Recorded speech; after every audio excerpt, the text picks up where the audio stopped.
위자료 금액을 1억 원씩으로 정하였습니다. 오늘 판결 저희 다 이긴 거 나왔거든요.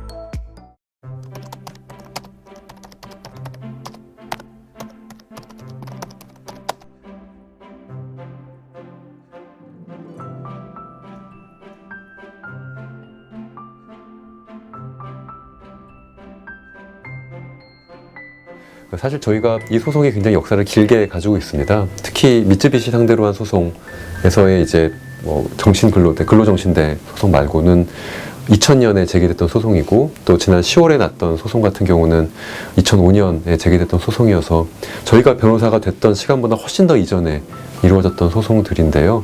그 2000년, 2005년부터 선배 변호사들이 해오셨던 사건들을 저희 둘 막내 변호사가 마지막 대법원 선고 나기 3년, 2년, 1년 이렇게 전부터 참여를 해서 마지막 결과를 함께 있었을 뿐이지 마냥 기쁘다고 할 수는 없는 결론이었어요. 예, 오늘 판결 선고된 미쓰비시 사건 같은 경우에는 18년 6개월 만에 판결이 선고가 됐고, 그 사이에 이제 당사자셨던 할아버지들이 다 돌아가신 상태에서 판결이 선고가 됐고요. 근데 판결이 선고되는 그 순간은 대법관 입을 통해서 나오는 피고의 상고를 기각한다. 단 10초도 안 되는 그 순간에 모든 것이 끝나는 거죠. 그 짧은 순간을 18년이 넘게 기다리고 있었다라는 게 참 슬프기도 하고.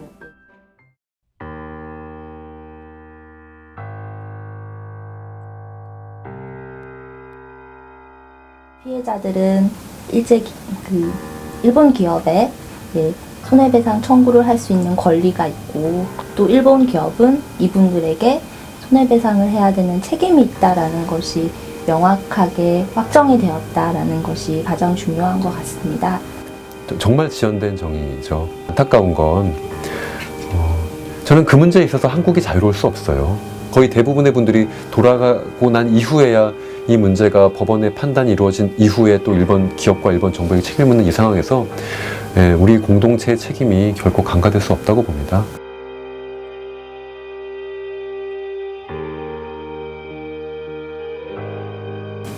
저희가 받았던 거는 좀 모욕감이었었습니다. 저희가 올 거라는 걸 당연히 저희가 미리 사전 통보를 했기 때문에 알고 있었고요. 거기에 이제 경비 직원께서 수첩에 손으로 적은 것들을 이제 낭독을 해주셨는데, 그 20대 청년이 떨리는 손에 적힌 수첩의 그 내용들을 읽어 나가는데 들었죠. 그런다 물어봤죠. 그럼 당신 신일철주금 직원이냐? 그건 아니래요. 자기는 그냥 파견회사의 직원이라 신일철주금과는 아무런 근로관계도 없다는 거예요. 우리가 이 사람이랑 싸우면 안 되겠구나. 이 사람도 어떻게 보면 이 거대한 기업이 또 다른 방식의 정말 가장 취약한 사람을 내세워서 우리에게 이런 얘기를 전해주는구나. 전화 한 번만 해달라. 원고 네 분의 젊은 날의 고생과 희생이 있었습니다. 최소한 그 사람들의 목소리라면 내려와서 받아는 가요. 그게 그렇게 어렵습니까?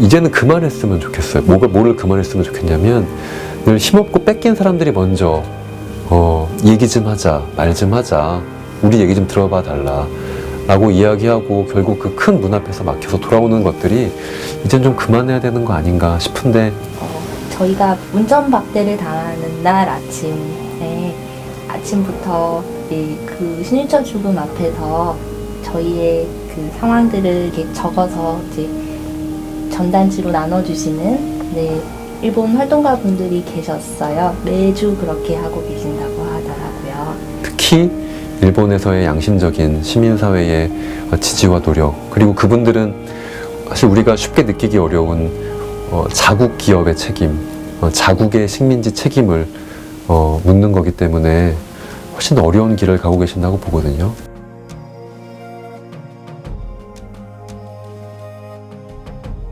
이분들이 오랫동안 어떤 그 식민 지배의 그 역사 속에서 계속 피해를 받으셨던 분들이신데 내가 권리가 확인됐음에도 불구하고 내가 권리를 집행하는 것까지도 네, 이 국가 간의 어떤 복잡한 상황들을 고려해서 네, 집행해 나아가면 안 되느냐, 네, 그거는 아니라고 보고요. 国際法に照らしてありえない判断であります。日本政府としては日本政府としてはまず韓国政府が毅然とした対応を取ってくれることを期待をいたしますが 그 어떠한 대안적 안에 있어서도 일본 기업의 책임이 면제되지 않죠. 즉 일본 기업이 그 안에 참여를 해야만 이것이 이야기가 되는 건데 지금 일본 기업은 대법원 판결 인정할 수 없고 65년 청구권 협정으로 모든 것이 소멸되었기 때문에 나설 수 없다라고 이야기하는 상황에서는 여러 대안들이 검토되는 게 사실 이렇게 말하면 뭐지만 떡 줄 사람 생각도 안 하는데 한국 정부는 지금 빨리 이 피해자들을 조사하고 어떤 피해를 입으셨는지, 어떤 자료가 있는지, 그리고 진술을 직접 들어서 예, 그 경험하신 것들을 자료로 남기는 강제징용, 강제동원이 아니라 조선반도 출신의 노동자라는 표현을 썼다고 이게 역사 왜곡이죠. 근데 한국 정부는 이 역사 왜곡에 대해서 아주 강력하게 대응할 수도 있고 구체적인 사실을 통해서 이거는 거짓말하는 거다라고 얘기할 수도 있는데 실제로 그 역할도 하지 않았다고요.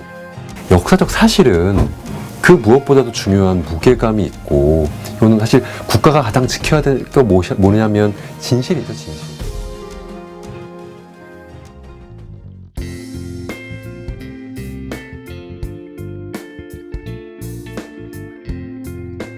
피해자, 당사자의 이야기를 들어봐야죠. 판결이 났는데 어떻게 할까요? 저희가 그래서 지난 주말에 같이 내려갔었어요. 이춘식 할아버지 뵈러 내려갔었는데 나는 잘 모르지만 변호사들이 짜내야지. 내가 나이가 많아서 빨리 좀 해결해 줘. 그리고 빨리 해결해 주어서 나도 고기도 좀 사 먹고 손자들한테 돈도 좀 주고 그러시죠. 할아버지가 돌아가시고 난 다음에 그 돈 받아서 뭐예요? 최대한 이춘식 할아버지가 고기도 사 드시고 손자들에게 용돈도 잘 주실 수 있는 피해 보상금을 어떻게 받는 게 좋을까 고민하고 있습니다. 이제 그리고 그거는 저희들의 몫이죠.